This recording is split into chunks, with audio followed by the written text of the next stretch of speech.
The time is 1796. The place, the laboratory of Alessandro Volta in the little town of Padua, Italy. The famous Italian chemist is finishing an experiment to which he has devoted years of patient effort. Over the laboratory hangs an expectancy, tense as the gathering storm outside. So, for the last time, Luigi, you will make certain everything is in order. And take care. No need to warn me, Maestro. There's a solution. Lye. Enough to eat off a man's fingers. Ah, your fingers. Lift up the plates. Si, Maestro.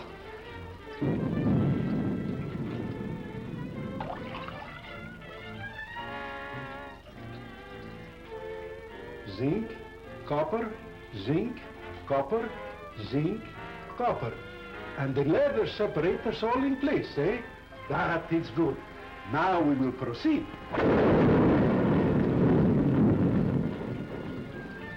Maestro, Eh? could he not wait? The omens, they are evil. A superstitious fool. The thunder comes in good time to salute a miracle, maybe. A miracle? See, I do not understand. With this? we shall see. If I am right, I can equal through chemistry everything that Galvani has done by spinning that great big squirrel cage of his. Yes, and more with this, and with less effort. So you have said, Maestro. Turn down the lights.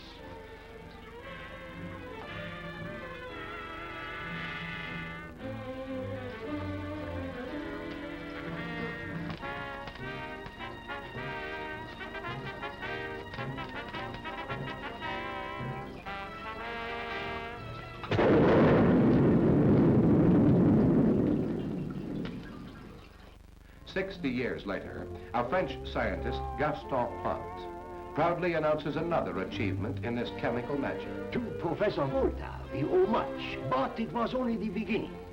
True, he did produce electricity through chemistry, but once his cell had exhausted itself, it became useless.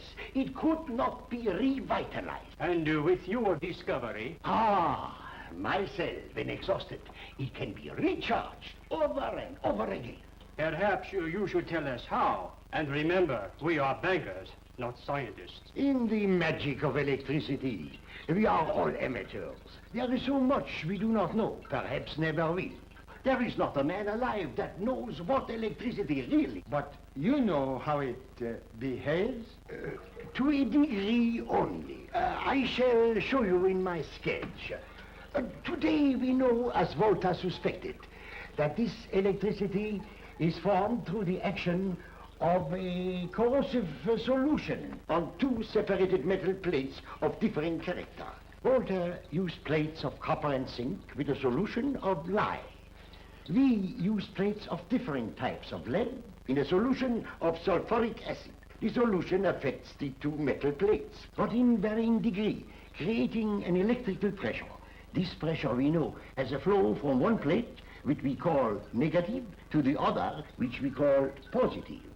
Why this happens, no one knows.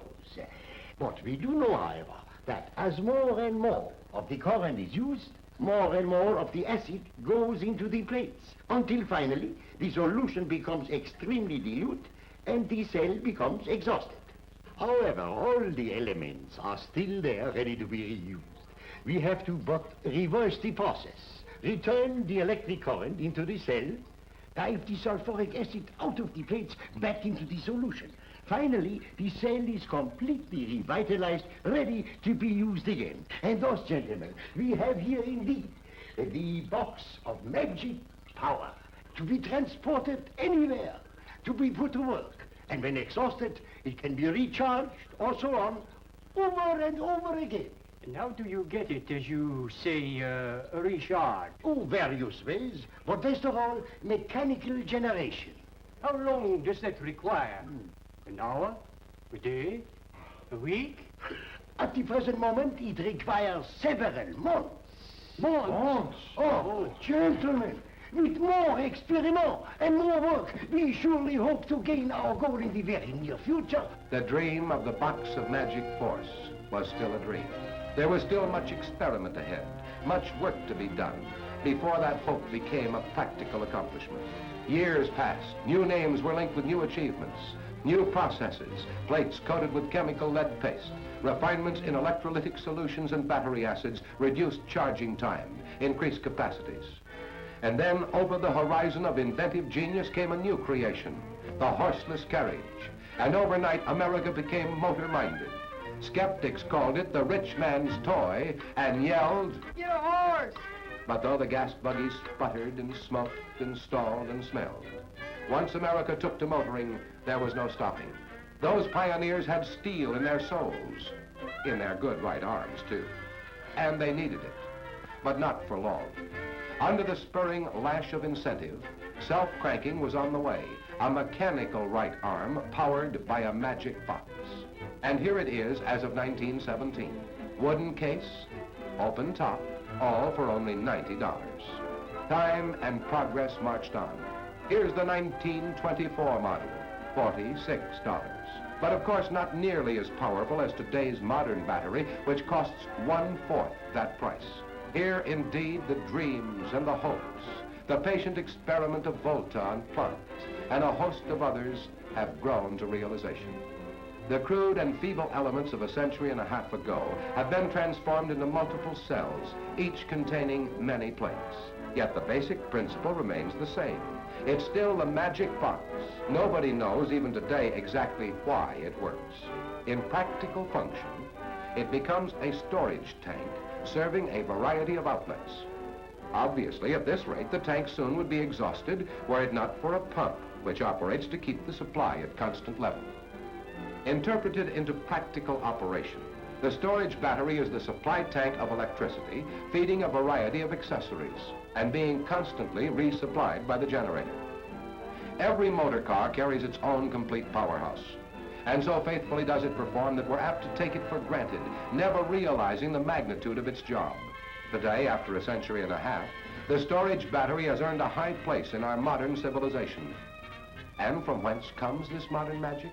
Out of the crude and cluttered workshop of Professor Volta have grown gigantic laboratories where corps of scientists and technicians are constantly broadening the horizon of progress in the critical field of electrochemistry.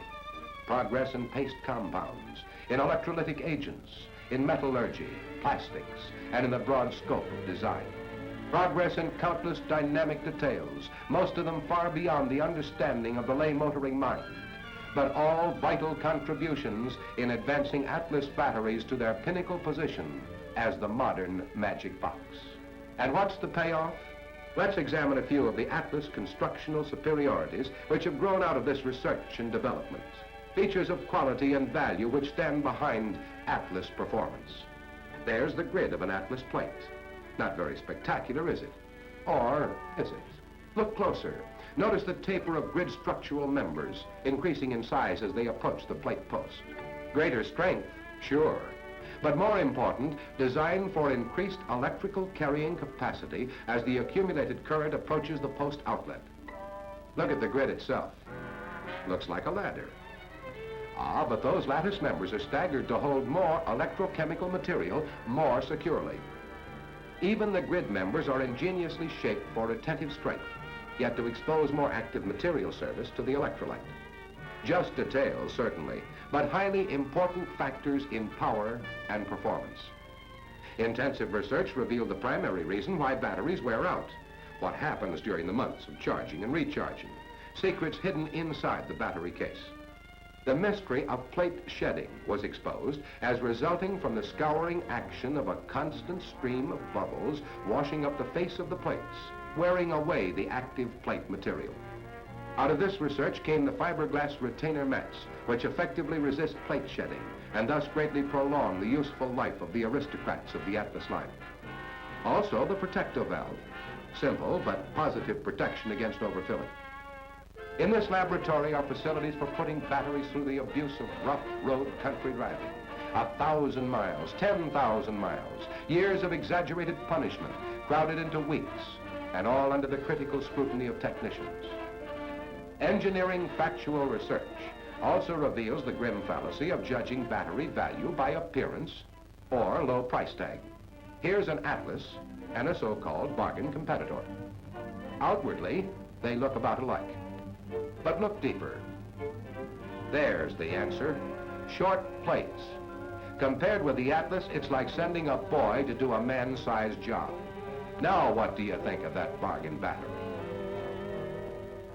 Other so-called money savers by some price tag competitors are dramatically exposed in a directly competitive breakdown test. Again, the Atlas and its rival look about the same. But in this fight for life, looks don't count. The payoff is on guts. The rules are simple. Hook 'em in series, short-circuit 'em, and let quality prove itself. For a moment, both take the grueling strain. Ah, one begins to weaken. There it goes. Now let's see why. There's the answer. No wonder it couldn't stand up against the husky Atlas. But how much could the Atlas take? Let's try shorting it through a heavy spike. Keep your eye on those connectors. Which will give up first under this ordeal? How long can they stand this murder? Hey, look at that spike. The spike itself is beginning to glow and burn under the terrific strain. There it goes, melted in two. But the battery stands the beating without weakening. Now the true significance of Atlas torture testing begins to be apparent. Super tests such as the speed-up life cycling of samples of production. Charging, discharging, charging, discharging, crowding years of normal action into weeks. Now it can be understood why old batteries that have lived their lives in ordinary service and batteries that serve in America's biggest fleets of road cars become the objects of acute laboratory inspection and analysis. For out of this extra measure of patient experiment and experience comes the extra margin of performance which distinguishes Atlas performance. Atlas batteries for the highway also partake of the experience and know-how gained in designing and building batteries for the most critical of uses. Blood brothers of Atlas automobile batteries are serving as dependable standby power supply ready for action in any emergency.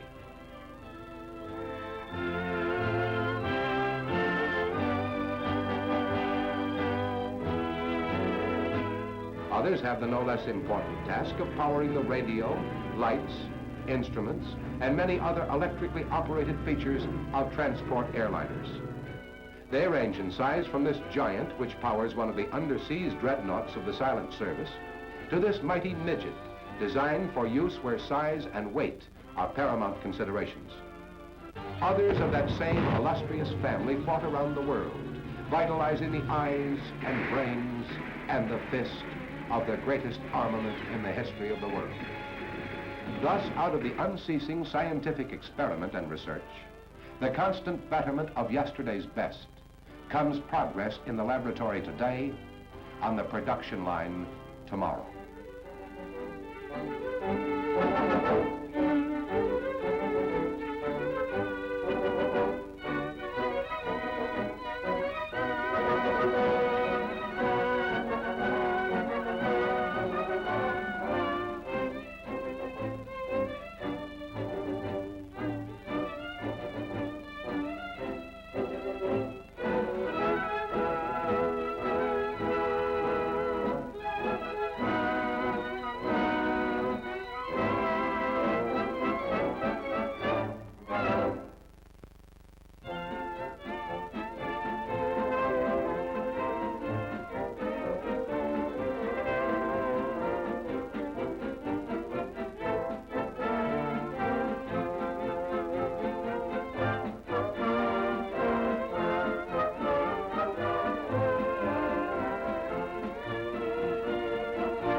That's the Atlas line.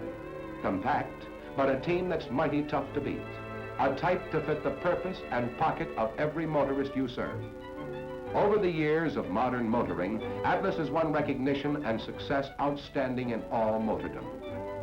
In the field of replacement sales, where motorists are free to select the battery of their choice, Atlas stands with the top 4 leaders over hundreds of competitors. They chose Atlas on proved performance, warranted performance, stand-up performance that actually excels the standards of the Society of Automotive Engineers. Well known and respected by all the inner circle of motordom is this distinguished group. They're the top technicians of the entire automobile industry, the men who designed and engineered all the proudest of the modern motor cars, foremost in automobile research and advancement. They're the men who never guess. They don't have to, for at their command are facilities unequaled in all of the world. Their standards are high. They know what constitutes real motoring performance, and they know how batteries should perform. Comfortable on the inside, sleek and handsome on the outside. The Mobile Home Deluxe can go anywhere, almost anywhere. Order by midnight tonight and we'll throw in the fabulous bulletproof car battery. 0 starting and life cycle. And every test is a real third degree, as only those automotive engineers could devise. Yet in the ampere-hour capacity test, this Atlas, for which the SAE standard demands 90 ampere hours, actually delivers performance of 100 ampere hours. 111% the requirement of the SAE standard. That means more power longer. In the 0 starting test, this Supreme Court standard demands 162 continuous seconds of cranking ability. But the Atlas delivers 192 continuous seconds, 119% of the standard. Faster starts on coldest mornings.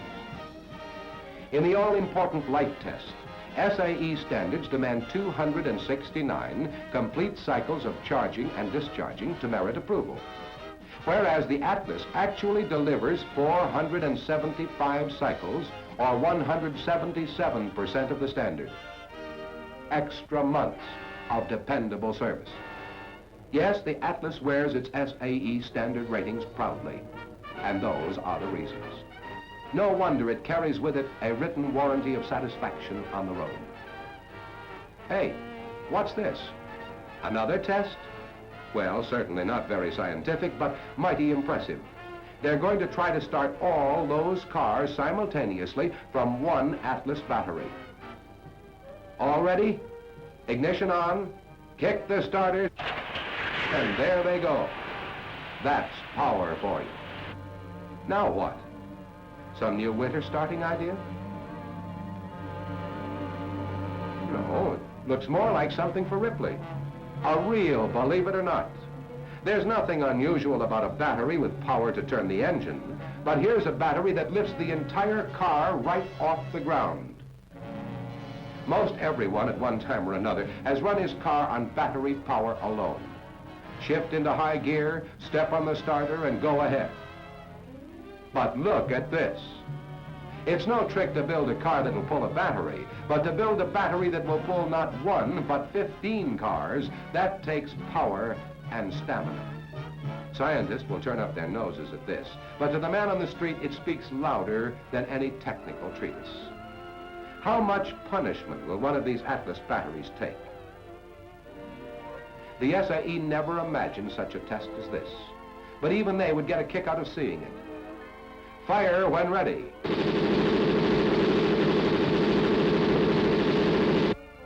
The case is ripped to pieces, the plates torn to shreds, all the solution spilled out. That battery's a dead duck. But is it? Oh, don't give up so quickly. This is an Atlas. It's not down for the count even yet. Nobody in his right mind would ever think of shooting a battery full of holes. It doesn't make sense. Of course not. But never mind that. Just stand up and cheer.